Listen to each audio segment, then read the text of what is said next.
If meditation and mindfulness sound too woo-woo, then this video is for you, because I'm going to make these dopey sounding practices make some concrete sense.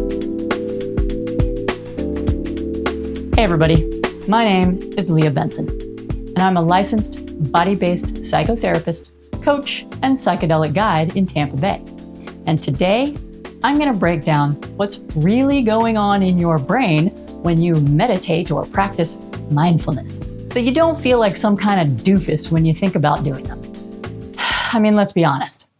Climbing on the bandwagon of the whole meditation and mindfulness thing is hard not to do these days, since it's gotten so popular, you can't really ignore it anymore. And it does work to help you feel less horrible and overwhelmed by your feelings when you do it.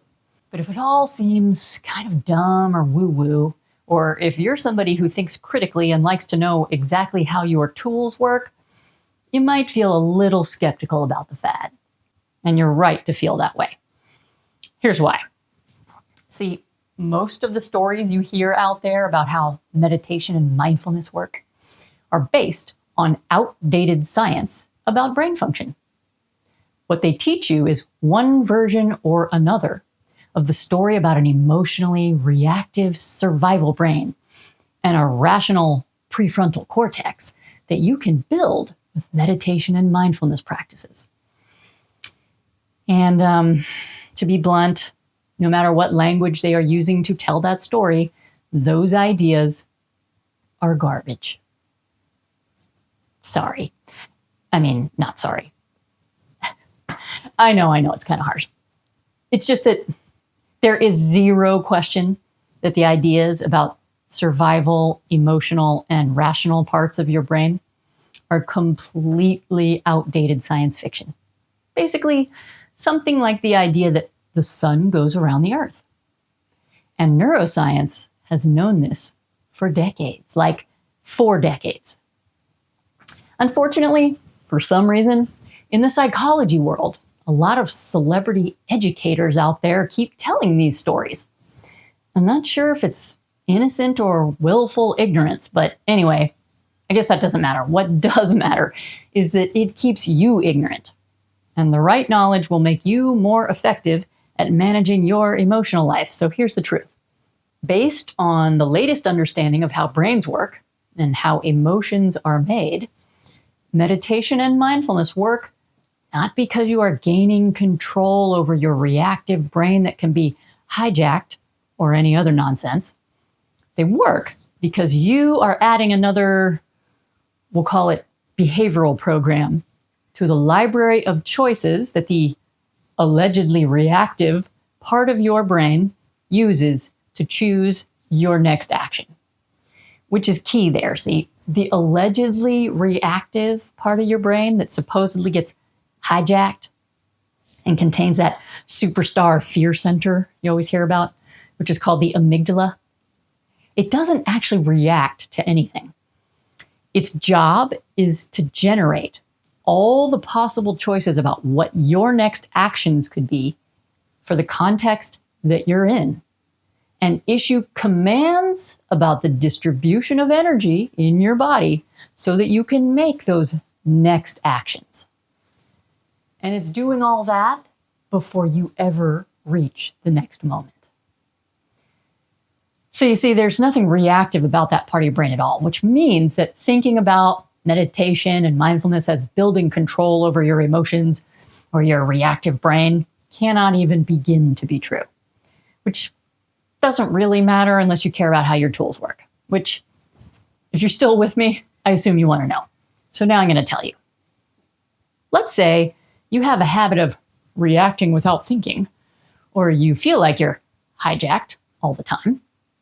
Rather than that moment being proof of an emotional brain that needs to be controlled by a rational brain, what's actually happening at that moment is that in that particular context, your brain has chosen an action program that says a lot of energy is required right now, which means that in your past history, that was probably true a lot.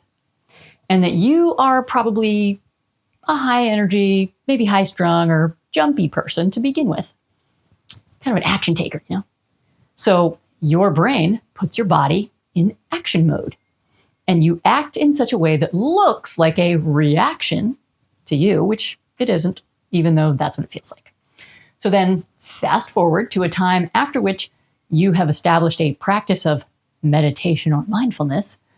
Your brain has a program that makes you a watcher rather than someone actually taking action. For instance, let's say you have what you experience as that reaction and your body is ready for action. So you're all charged up. Well, before you've established a meditation or mindfulness practice, your brain's only option at that point is to literally take action or explode in some way. In other words, to let out the energy, to use the energy, which makes you look out of control. But once you've practiced mindfulness and meditation, your brain has a behavioral option that says, I am a watcher of this energy rather than a person taking unhelpful actions or arguing like I have always done. It's literally that your brain has a new program it's running. It's not control. It's a recategorization of the situation by your brain as one in which the action you choose is to watch your energy rather than use it, which actually dials down the amount of energy your brain decides you need for the next moment.